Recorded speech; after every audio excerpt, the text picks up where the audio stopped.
Good morning, everyone. Today we'll do the Siman Reish Ein Hey. We're talking about when you could use a candle to read or to check, let's say, the clothes. You want to, you want to pick up pants or shirt, whatever it is. Or you're allowed to use the candle a lot. Those days, they had the lumps and all those things. It was a wick. So it was a problem. Because what? People, they wanted to see well, so they could touch the wick. And in order to be, to be a better light, or let's say you want to cut, something, the wick is too big, and the light is not strong, so you take off the top part, the burning part. Yeah, trim it. And the trim it, yeah. So that makes it called mechabit. So I have a problem over here. So we want to know when you're allowed, when you're not allowed. Those days, at first in the beginning, it's talking about they used to have lice, a lot of lice in the body and the clothes, and it always bothered. But you're allowed to check on that. And that's what we're then what about today? We have the small candle, if they light, it becomes soft. It becomes like oil. If they lit, the small candles. And that's a lot of oil. Yeah, exactly. Yeah. So let's see the halacha. Today we'll do halacha Aleph, Beis, and Gimel. En Pulin, pirush, levaer et hakinim me'abgadim, tirgum biarti hakodesh pileti. Means you're not allowed to check in order to take out the lice from your clothes, from your hair, whatever it is. Ve'en korim besefer lo haner, it says you cannot read with the candle, if you want to, with the light. Now it doesn't say iyun, or not that we're going to see the Halacha. Va'afilo eno motzi b'piv shemet, even though it doesn't take out of his mouth, because then maybe, I would have said that I just read with the eyes, maybe over there's no shot, maybe you'll touch the wick in order to make it better. Even though it's very high and he cannot touch it, still is no chash. The rabbis didn't make a difference. מטעם זה יש לאסור אפילו מהשישית או קבוע בכור הכותל וכן בנר של שעבר. So we really see that you have over here several parts. You have the first part is what? To check the lice means tzirch iyum. You have to really check it well. So that l'choira should be forbidden. Yeah?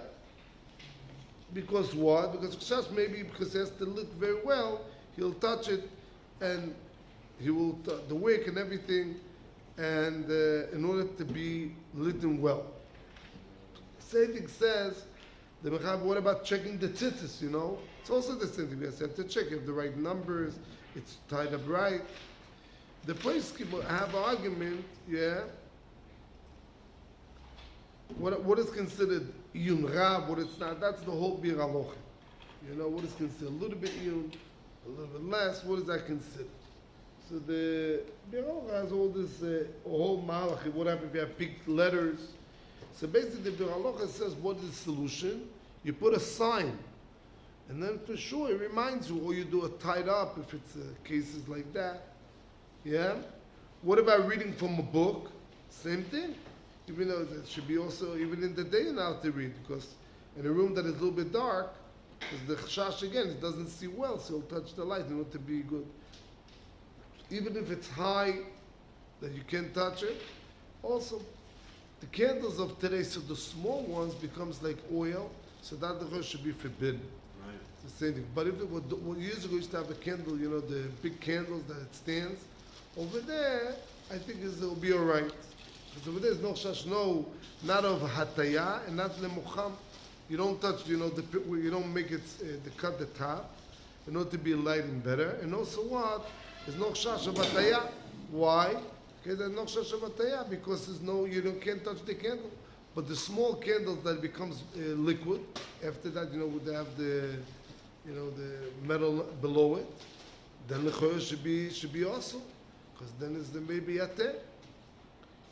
Those especially the lumps and all those things. So if you put a sign, or you tie it up, or you lock it with the key, and someone else has the key, so again, then the chayil should be mutu. Okay, that's the first halacha. We'll see the second halacha.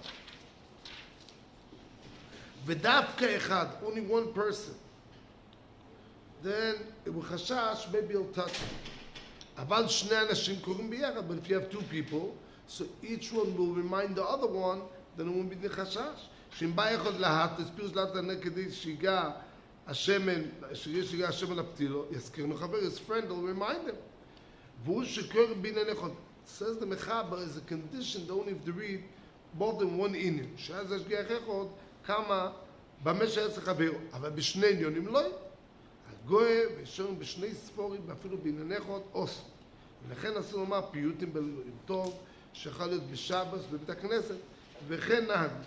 So let's summarize what's the next halacha. The next halacha base is really like that.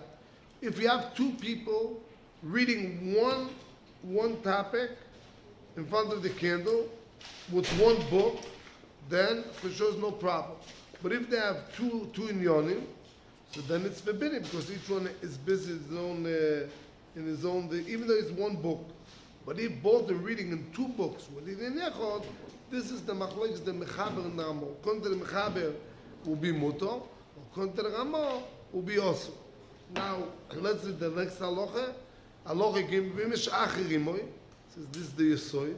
Afilu eino koire, ואומר תן דעתך עליי שלא יטעה מותר, ואני אומר לו, כן לאשתו, means even if it's wife, if you tell me, you watch me, that I wouldn't touch the wick or something like that, then לכאורה already makes it mutar, because then there's no chash of shemayat. So לכאורה also if you do a reminder, you put a sign, you tie it up, anything like that, that should be enough in order to protect yourself from reading next to the candle.